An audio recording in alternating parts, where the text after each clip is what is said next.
teman-teman, balik lagi sama kita berdua, Abah dan Mas Gondrong. Di video kali ini kita akan ngobrol-ngobrol tentang gimana sih caranya memelihara koi yang oke itu kayak gimana. Ini bersama Mas Nyob ya, yang punya Urban Coffee sama Tamtri. Gimana, Mbak? Oke. Sekarang ya? Jadi kemarin kan kita udah bahas masalah bagaimana karantina ikan setelah ikan datang ya. Terus banyak juga request dari teman-teman mau tanya untuk perawatnya hariannya gimana sih gitu. Oke, kita langsung aja ke Mas Nyok ya. Gimana sih Mas untuk perawatan ikan harian atau di kolam pribadi ya khususnya itu mulai dari kolam dan sebagainya itu gimana? Kita bahas masalah kolam dulu Mas. Untuk kolamnya seperti apa sih sebaiknya? Ya, jadi setelah ikan yang kemarin itu yang kita karantina itu, nah katakanlah ini karantina sudah sehat, Ya. sudah sehat, ikan dimasukkan kolam. Nah, yang jelas itu idealnya kolam ya, idealnya kolam itu katakanlah kolamnya itu 100%. Jadi anggaplah ya 1 kali 1 100%. Nah, itu dikasih filter itu minimal 30%. Wow.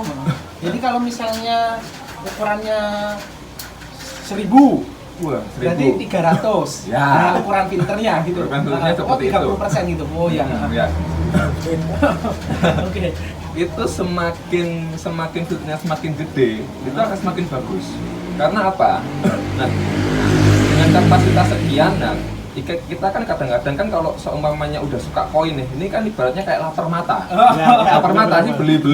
Nah, itu kalau seumpamanya kolamnya itu katakanlah 1000 itu tadi, kita kasih apa namanya ikan yang banyak, tapi cuma filternya 30% itu kurang.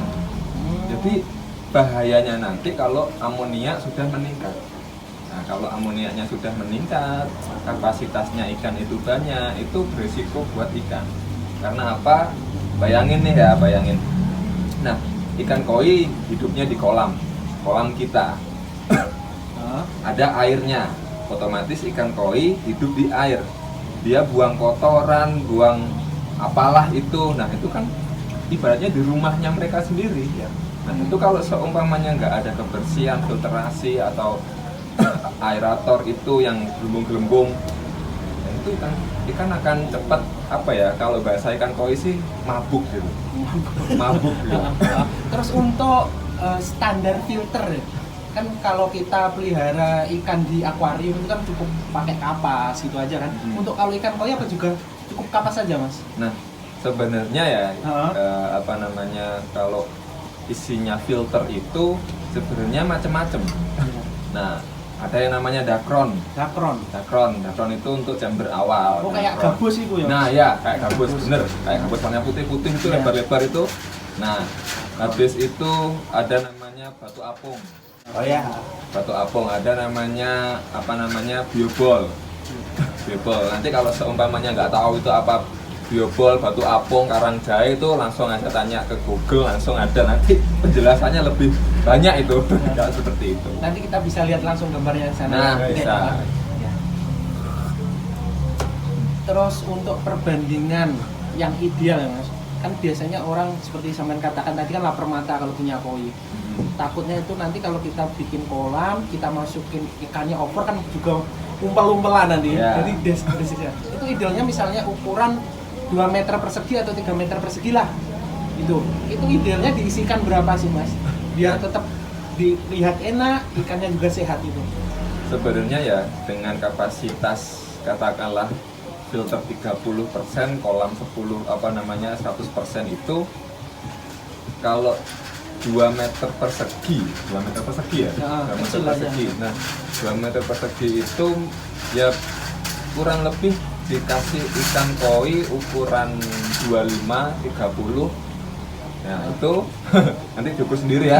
Diukur sendiri itu kurang lebih ya 30 ekor lah. 30 ekor itu ya muat itu.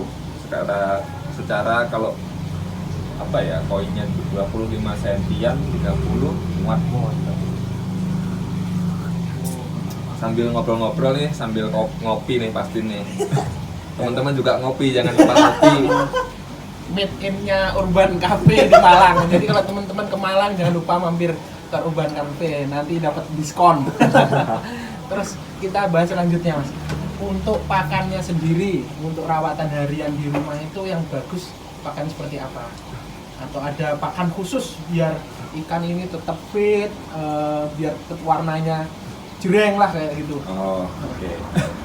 Jadi gini nih, banyak penghobis-hobis itu kalau seumpamanya kita ngomongin masalah makanan ikan koi, itu macamnya banyak sekali. Nih contoh nih, kalau aku nih pribadi nih, pribadi ini kalau buat ngasih ikan koi ini paling ya pakan-pakan lokal kayak pakan-pakan lele itu sebenarnya udah cukup.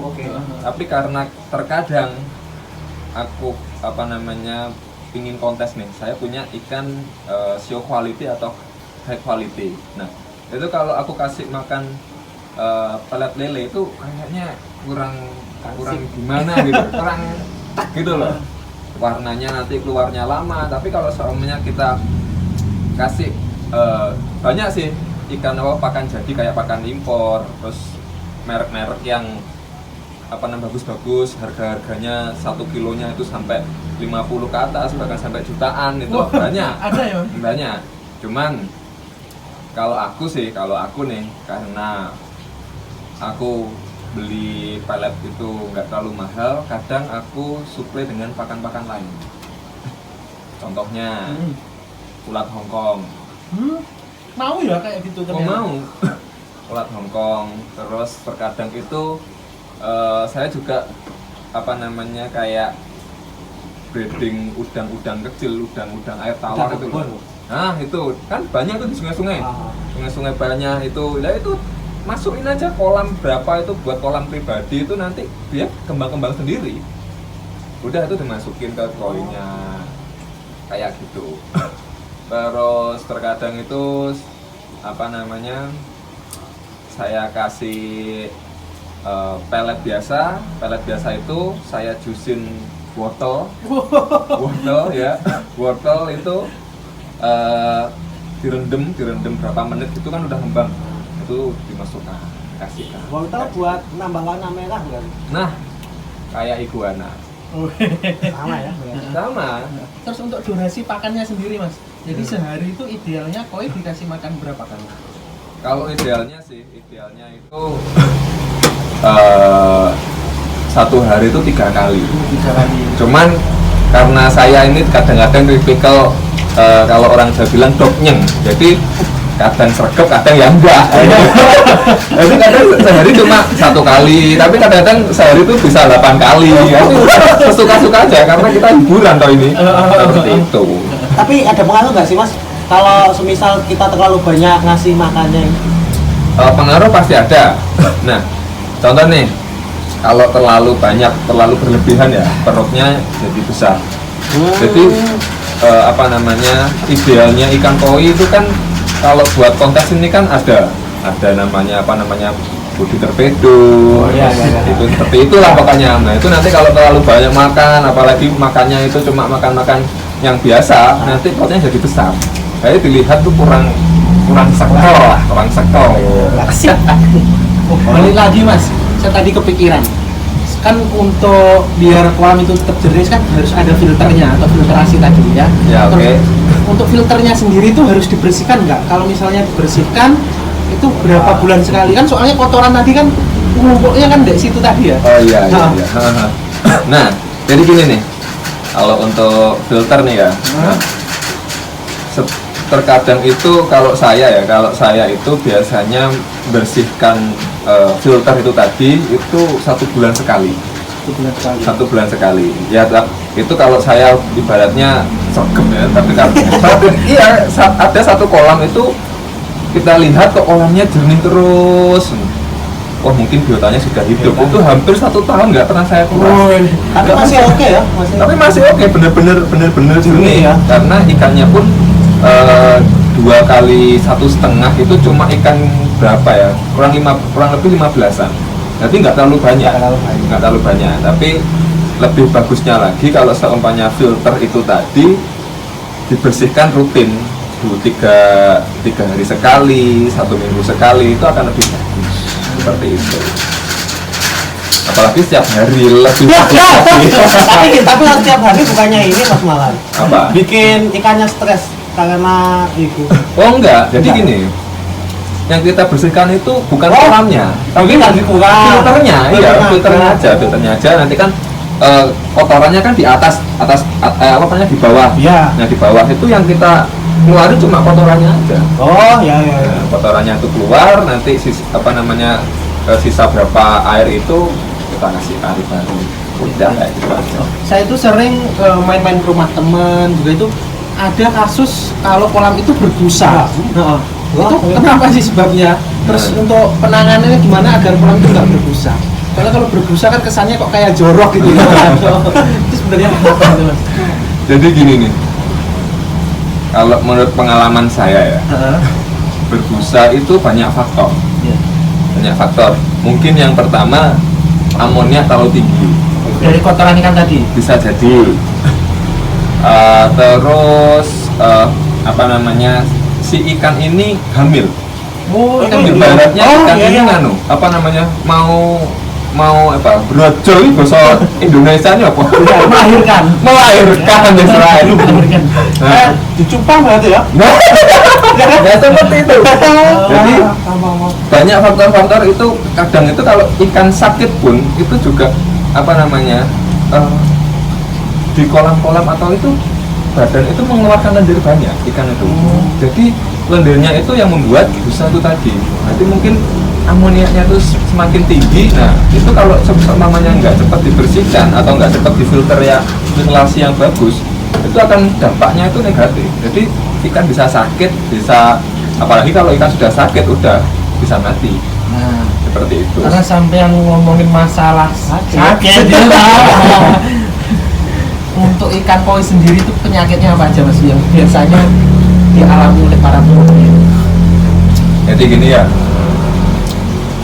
selama main koi, sebenarnya saya main koi sih nggak lama-lama banget. Nah kalau untuk penyakit ikan yang paling parah itu Aeromonas. Oh, Aeromonas. Nah, itu bahasa gimana biasanya. Bahasa biasanya itu, bentar nih, nganu, kulit blodoki. Kayak kulitnya mengelupas. Nah, itu apa, Aeromonas, jadi kayak herpes gitu loh. Oh, melenting-melenting kayak ada Bukan, butiran air. kayak ini, kulitnya itu kayak merah-merah gitu loh. Oh, iya, Nah, iya itu kalau selamanya apa sih Aeromonas itu bisa dijelasin nanti. Wah ini saya bingung jelasin, Google banyak lah ya. Aeromonas. Terus yang paling biasanya nggak disuka sama penggemar itu kutu. Nah ada kutu air. Nah, ada kutu jarum sama kutu kura-kura. Iya biasanya tuh. Tadi kalau kutu jarum tuh nempel di kulit, des udah wes. Ini bahayanya nih kalau di ikan. Ini ikan itu kadang-kadang bisa kayak terbang-terbang. Itu gatal dia. Kita digaruk dia. Yang kedua Kutu kura-kura. Kutu kura-kura. Jadi apa ya? Bentuknya ini emang kayak kura-kura. Iya. Kecil tapi nggak bisa dijual gitu loh. Nggak bisa dijual di kura-kura ini. Kayak gitu. Oke, nanti kita kasih gambar ya mungkin tadi. Biar bisa bayangin ya. Aeromonas, habis itu kutu itu tadi, satu lagi ini namanya wet spot. Wet spot itu jadi di ikan itu kayak ada bintik putih-putih itu. Nah itu sangat mengganggu juga di ikan. Terus habis itu jamur insang. Nah jadi kayak sepertinya nih koinnya kayak nggak masalah kayak apa ya, dia mojok, dia diem tapi badannya bagus. Jangan-jangan dibully Mas. Nah bisa jadi akhirnya dia setelah dibully sakit hati, bunuh diri.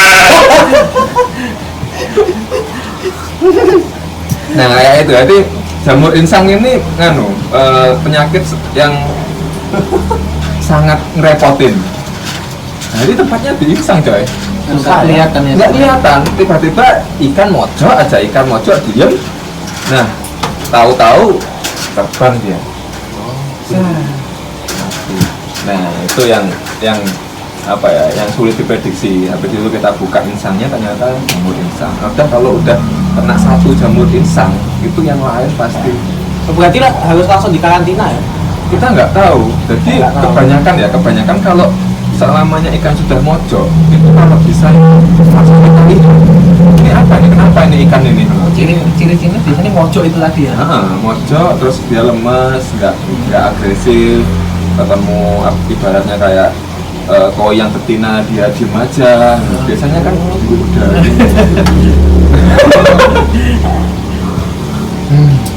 ya. Terus saya mau tanya, kalau misal kolam itu indoor sama outdoor mas, itu bagus yang mana sih? Kalau menurut saya ya, indoor atau outdoor itu kalau menurut saya sih sama-sama bagus sih. Kalau menurut saya ya, kalau penghobi yang lain saya nggak tahu. Kan banyak nih penghobi ternyata banyak kekurangan dan kelebihan outdoor atau indoor. Nah, kalau seumpamanya outdoor nih, pertama kelebihannya cahaya masuk, terus apa namanya, ikan itu kena sinar juga bagus juga. Tapi itu kalau seumpamanya kena air hujan, nah itu yang juga ada apa ya, PR lah, nah itu habis itu kalau kena hujan itu kalau nggak salah itu PR-nya asam atau pH itu yang pH. nah, itu. Biasanya jadi asam. Tapi kalau seumpamanya indoor itu ya kalau bisa sih apa namanya, gentengnya atapnya itu kalau bisa bening sekalian udah. Biar cahaya bisa masuk ya mas. Jadi ya kalau dibilang indoor atau outdoor, waduh saya nggak tahu. Masalahnya kolam saya juga indoor juga outdoor. Masalah tapi saya bingung nih. Iya. Seperti itu. Oke, saya sering dengar dan juga baca sih mas, katanya kalau ikan koi itu ada suhu-suhu khusus dan juga untuk pH khusus seperti yang kalian katakan tadi. Itu sebenarnya suhu yang bagus itu yang gimana sih? Kok ada yang bilang wah ini musim dingin banyak koi mati, apa yang kayak gitu sih? Padahal kan kalau nggak salah koi ini sendiri kan dari Jepang ya kalau nggak salah. Padahal di sana kan dingin gitu loh. Kok di sini dingin malah mati gitu loh. Bingung itu. Bener nih.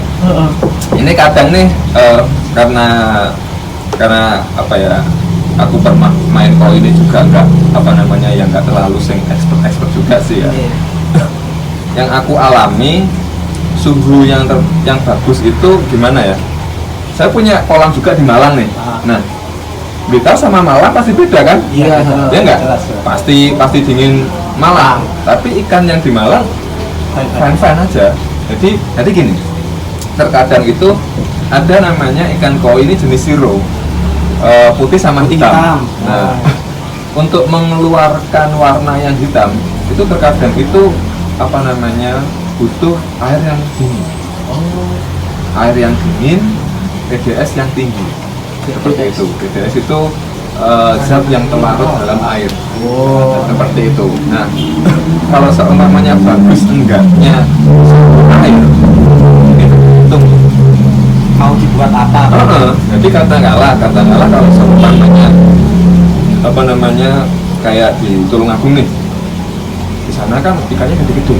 Nah, karena suhunya dia ibaratnya panas. Terus apanya, mungkin kalau saya pernah ngecek TDS itu kalau nggak salah TDS-nya rendah, cuma 150-an seperti itu. Normalnya TDS kan 250. Tuh. Kalau di Malang lain lagi, bisa sampai 350 ke atas.